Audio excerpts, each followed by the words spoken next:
When we look at why a narcissist becomes mad and shocked when everything they plotted has backfired, we have to begin with a simple psychological truth. They genuinely believed they were in control. Narcissistic dynamics are built on prediction. Over time, they study your reactions. They observe what triggers you, what softens you, what makes you chase, what makes you defend yourself. They create an internal psychological map of you. And once they believe they understand that map, they operate with confidence. They assume they can provoke, withdraw, triangulate, smear, or discard, and you will respond in a familiar way. Their sense of power comes not just from manipulation itself, but from the certainty that it will work. So when it doesn't, something destabilizing happens. The shock you see is not moral awakening. It is structural collapse. Their internal model of reality fails. The script they wrote in their mind where you beg, react, crumble, or return does not unfold the way they anticipated. And for a personality organized around control, unpredictability feels like threat. Do you have to understand, narcissistic control is rarely loud in the beginning. It is subtle. It is relational. It is built through repetition. If every time they withdraw affection you pursue, that pattern becomes encoded. If every time they criticize you, defend yourself emotionally, that becomes part of the script. Over months or years, they begin to believe they can engineer emotional outcomes. But growth changes the equation. When you heal, regulate your nervous system, set boundaries, or simply choose silence, you disrupt the system they relied on. You are no longer the predictable source of emotional supply. You are no longer reacting in ways that confirm their dominance. And this is where the anger comes from. It is not just frustration. It is ego injury. It is the painful realization that their control was conditional dependent on your participation. When you withdraw that participation, the illusion of power weakens. There is also something deeper happening psychologically. Narcissists often equate control with safety. In early development, unpredictability may have felt dangerous. Control became a way to manage anxiety. So when their strategies fail, they are not just losing influence over you. They are losing an internal coping mechanism. That loss can trigger panic, rage, or intensified manipulation attempts. They may double down. They may escalate. They may attempt new strategies, guilt, charm, threats, smearing, anything to restore the old dynamic. But what truly unsettles them is this: you evolved beyond the version of yourself they calculated.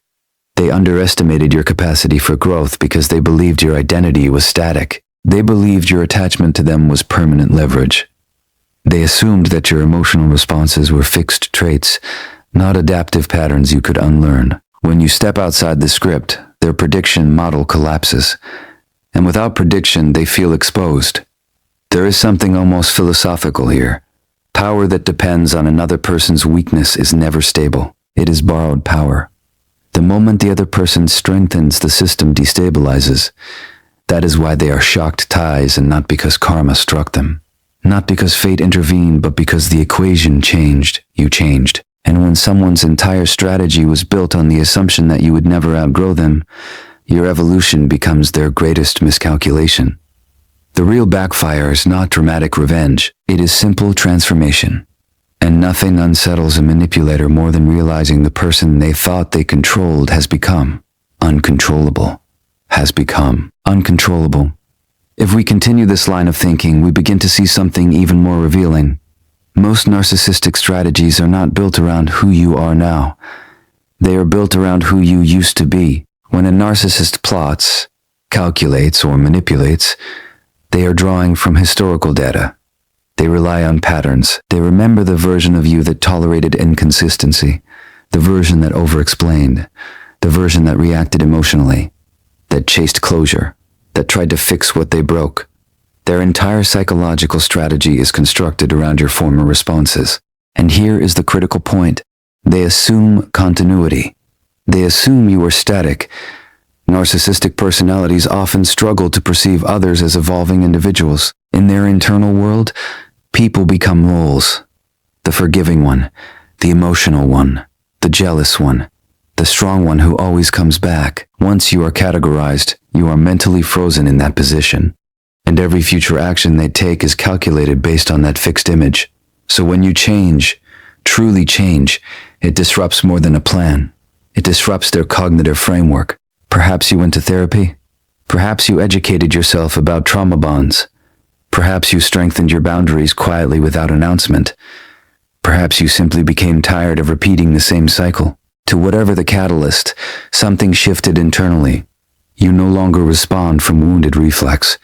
You respond from awareness, but they don't see that shift immediately.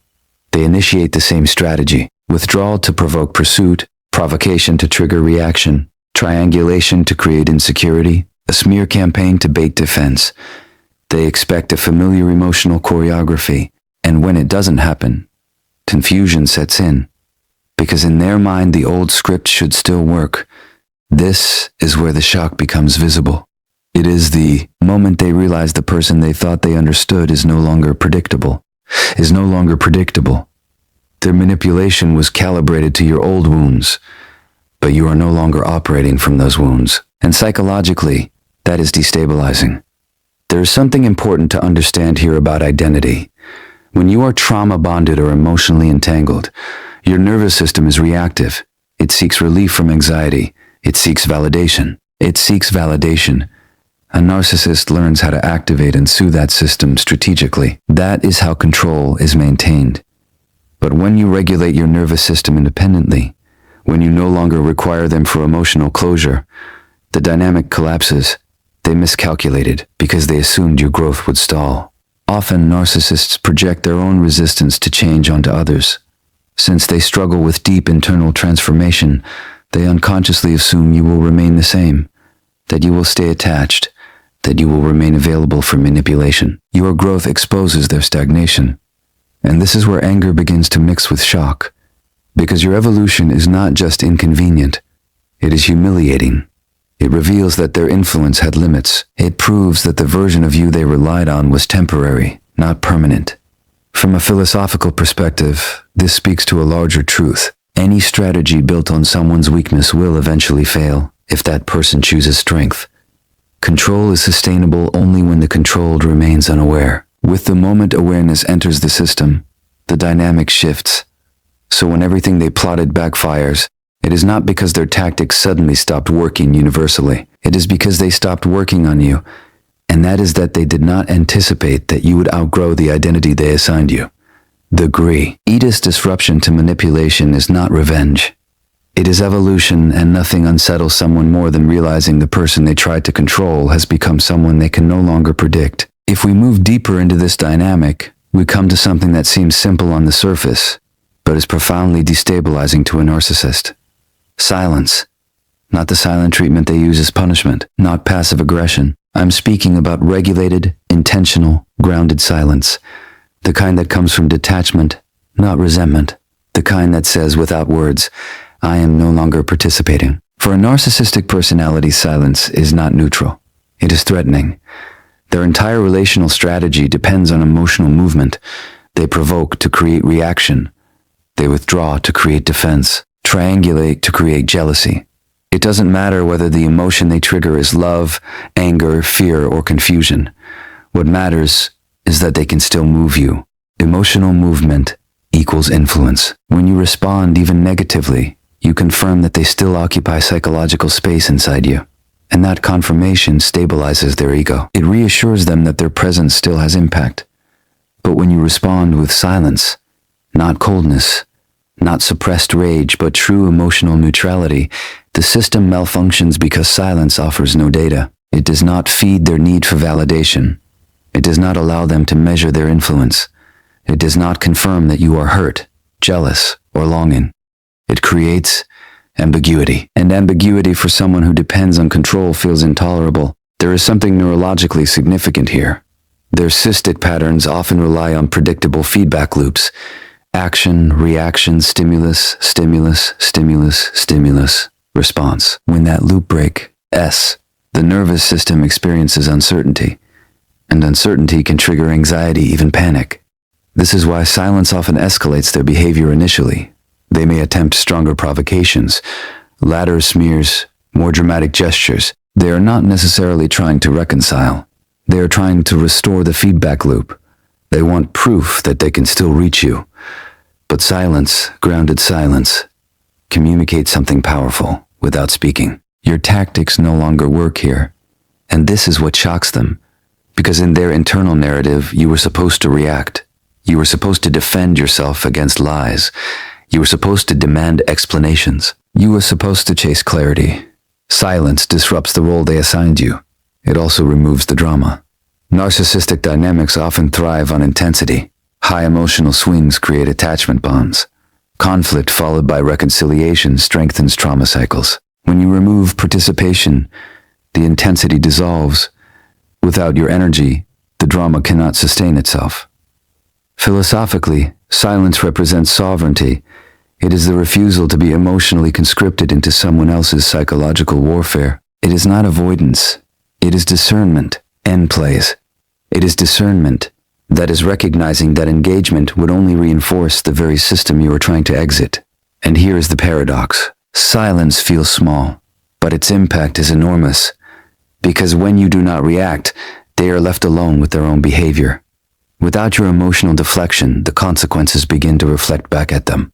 The shock is not just about losing you. It is about losing access to your nervous system.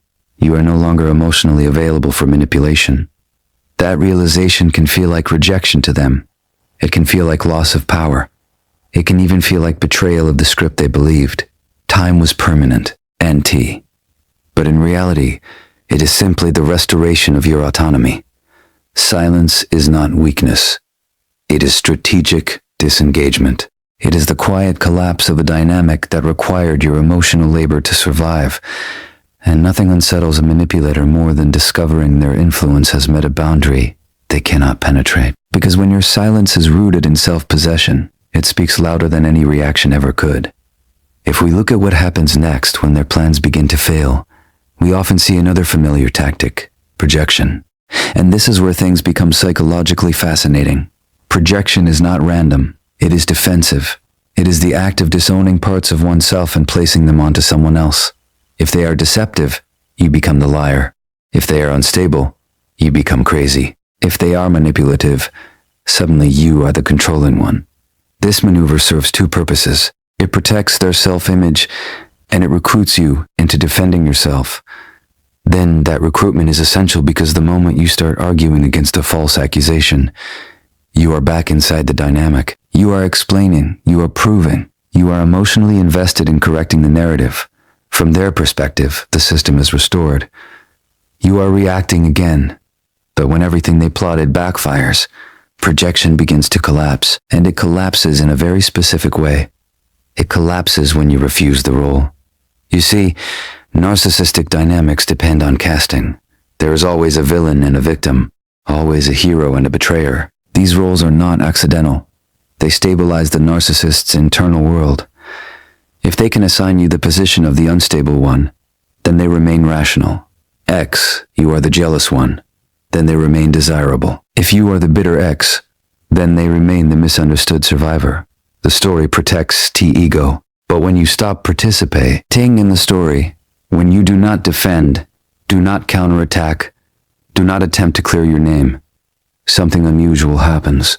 The projection has nowhere to land. Psychologically, projection requires absorption. It requires someone to internalize or fight against the false label. When you remain steady and detached, the accusation hangs in the air unsupported. Over time, observers begin to notice inconsistencies. Patterns become visible. The energy behind the smear feels excessive, and this is deeply unsettling for them. Because projection works best in chaos, it thrives on confusion and emotional reactivity. When you respond calmly or not at all, the contrast becomes stark. Their intensity begins to look disproportionate. Their narrative begins to look forced. What shocks them is not that you defended yourself well. It's that you didn't need to. To trust it that truth does not require performance. There is something profoundly destabilizing about that. When you refuse the assigned role, you quietly reject the entire psychological structure they built around you. You are no longer the character in their play. You are an independent actor who stepped off the stage, and without you in the role, the script collapses. Philosophically, this is about identity sovereignty.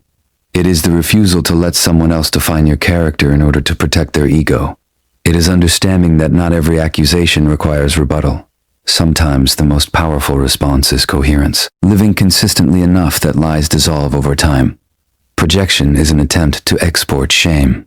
When you do not accept the shipment, the shame remains with its originator, and that is the true backfire. Because once the projection fails, they are left facing the very traits they tried to disown. The anger intensifies not because you attacked them, but because you did not cooperate. Refusing the role is an haute passive. It is strategic emotional maturity. When you stop arguing with distortion and simply remain aligned with reality, manipulation loses oxygen. Nothing frustrates a narcissist more than discovering that the narrative they crafted cannot survive without your participation. When their direct manipulation fails and their projections no longer land, many narcissists turn to something more indirect, the smear campaign. This is where they attempt to regain control not by influencing you, but by influencing how others see you. On the surface, it can look strategic, even calculated. They begin to tell selective stories. They frame themselves as misunderstood. They highlight your worst moments, often moments they provoked, and remove the context. The goal is not truth. The goal is narrative dominance, because if they cannot control you anymore, they will attempt to control perception. There is something deeply revealing in this move. A smear campaign is not about justice. It is about restoring ego equilibrium. When everything they plotted backfires, when you don't react, don't chase, don't defend, they experience a loss of psychological leverage, so they seek a new arena where they can feel powerful again. Public opinion. But here is where the backfire becomes subtle and profound. Smear campaigns depend on urgency and emotional charge. They rely on your immediate reaction. They expect you to rush in and correct every lie to defend your character passionately to try to win allies. That reaction would create more drama, more noise, and in that noise, their narrative can survive. When you refuse to engage, something different happens. Your consistency begins to speak over time. People observe patterns. They notice contradictions. They see that you are not behaving in alignment with the accusatory ends. And they also observe something else. The intensity of the smear often reveals more about the one spreading it than about the target. Emotionally regulated people do not need to destroy others to validate themselves. What shocks the narcissist is not that you fought back harder. It's that you trusted time. You trusted your character. You trusted that integrity compounds quietly. Then this, and this, is deeply destabilizing. Because smear campaigns are fueled by insecurity, they are attempts to outsource shame, painting you as flawed, unstable, or malicious. They attempt to distance themselves from their own behavior. But when the campaign fails to generate the desired collapse, when you remain grounded and your life continues forward, their credibility begins to erode. There is something almost mathematical about it. If one person consistently accuses and dramatizes while the other remains composed and steady, observers eventually question the imbalance. People may not confront them directly, but doubt enters the system, and doubt is enough to weaken narrative control. From a psychological standpoint, this is the natural consequence of manipulation. When someone repeatedly distorts reality, their trust capital depletes. Do not need to attack them. Their own pattern becomes visible. The irony is that smear campaigns often accelerate the very exposure they are meant to prevent. In attempting to control perception, they overextend. They exaggerate. They reveal resentment. And resentment is difficult to disguise long term. Meanwhile, your restraint becomes strength. This does not mean it is painless. Being misrepresented can be deeply wounding. But when you resist the urge to descend into chaos, you step outside the battlefield entirely. And that is the true backfire. Because manipulation thrives in reaction, but it withers in dignity. In the end, reputation built on distortion is fragile. Character built on consistency is resilient. And when you allow truth to unfold without forcing it, the noise fades, but integrity remains. There is another layer to this shock that often goes unspoken. Many narcissists do not just expect you to react, they expect you to break.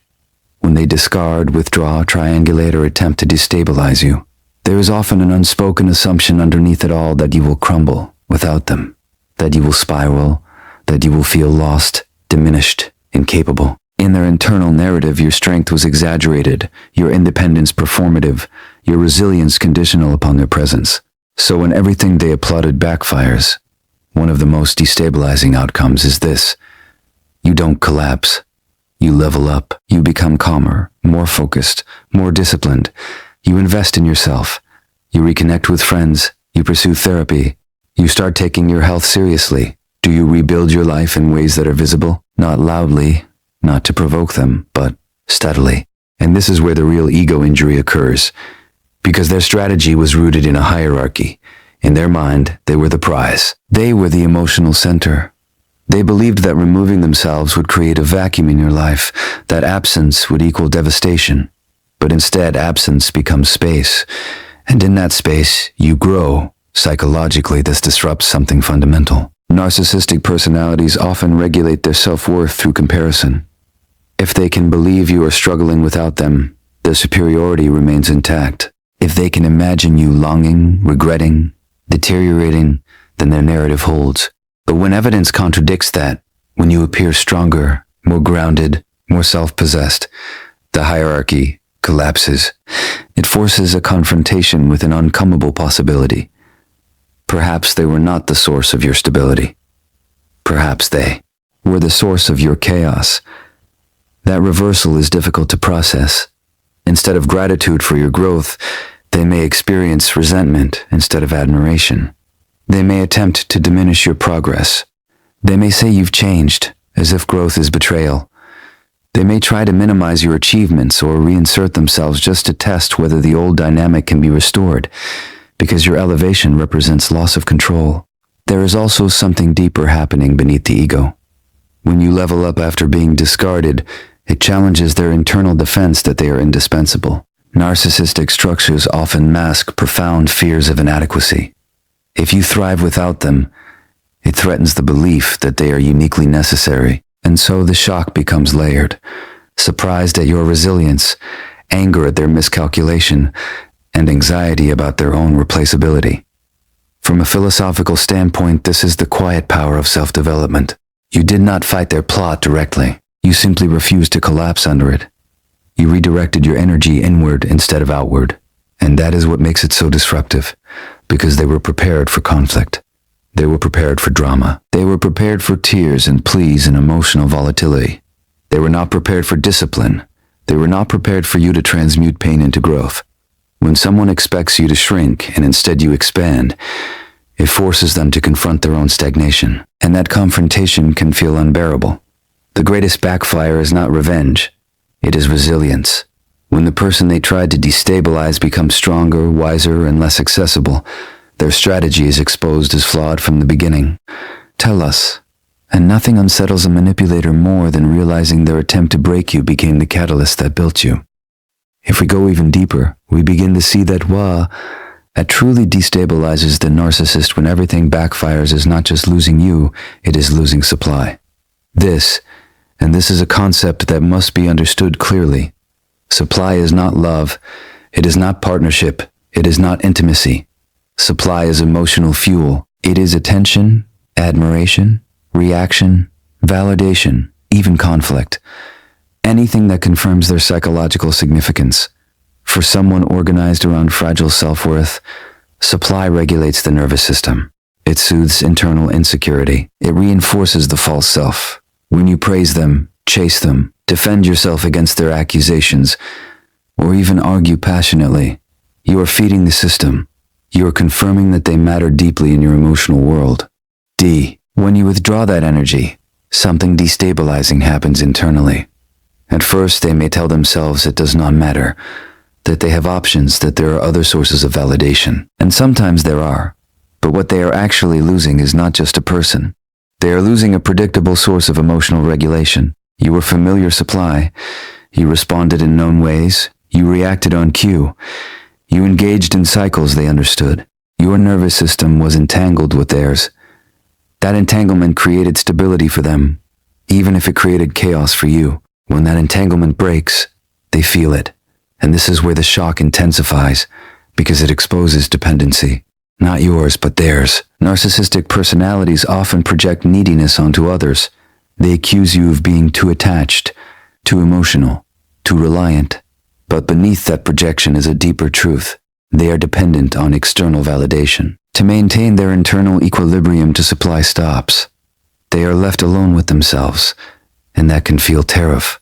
Without admiration, they must face insecurity. Without reaction, they must sit with silence. Without control, they must confront unpredictability. These internal states are often what the narcissistic structure was designed to avoid in the first place. This is why you may see escalation when supply is cut off, hoovering attempts, sudden apologies, provocations, public displays meant to incite jealousy. Provocations, public displays meant to incite jealousy. They are not always attempts at reconciliation. They are attempts to restore regulation. They want to know, can I still access you, liver? They want to know, can I still access you, ideal? But when everything they plotted backfires, and you remain emotionally unavailable to the old dynamic, the system destabilizes further. The ego experiences injury. Not because you left, but because you are no longer responsive. There is something profoundly humbling in that realization for them, because it reveals that their power was conditional. Intensible because it reveals that their power was conditional. Dependent on your participation. It depended on your nervous system being hooked into theirs. When you unhook, the illusion dissolves. Philosophically, this speaks to autonomy. Emotional independence is not coldness, it is sovereignty. It is the ability to regulate yourself without requiring validation from someone who once destabilized you. When you reach that point, you are no longer supply.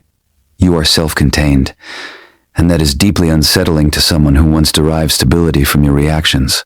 The backfire, then, is not dramatic revenge. It is the quiet removal of access. It is the realization that the emotional pipeline has closed. They are mad and shocked not simply because they lost you, but because they lost control over how you feel about them. And when someone can no longer extract emotional fuel from you, they must either evolve or confront the emptiness they have been avoiding all along. When we reach the final layer of fate, is dynamic. We have to move away from all mystical language and towards psychological reality. People often call it karma when everything a narcissist plotted backfires. But what we are really witnessing is consequence, not cosmic punishment, not fate intervening. Consequence, tupulation erodes trust, repeated deception fractures credibility, control tactics weaken connection, smear campaigns damage reputation over time, especially when inconsistencies accumulate. Emotional exploitation exhausts people. These are not spiritual laws. They are psychological and relational laws. And what shocks the narcissist is not that the universe targeted them. It is, that the system they relied on was unsustainable. Titillation can appear effective. You can provoke someone and get a reaction. You can provoke someone and, get a reaction. You can triangulate and create jealousy. You can distort facts and temporarily shift perception. You can discard and expect someone to chase. In the short term, these tactics work because they exploit emotional vulnerability. But long term, relational stability requires trust, coherence, and integrity. Without those, every connection becomes fragile. Every alliance becomes conditional.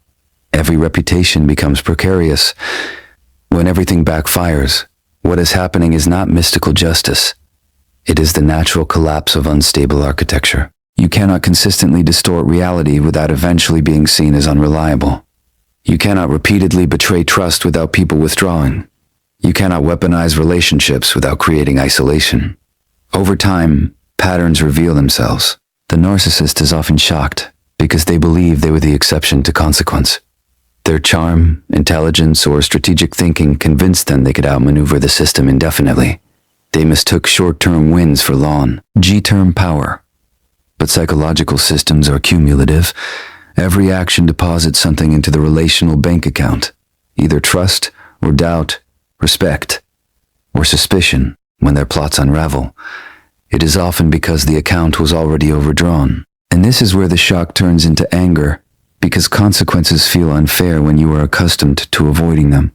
It feels like betrayal when people stop believing you. It feels like injustice when former allies distance themselves. But in reality, what is unfolding is alignment. Behavior and outcome are reconnecting. There is also something existential happening here. Narcissistic defenses often create the illusion of invulnerability. I can always find new supply.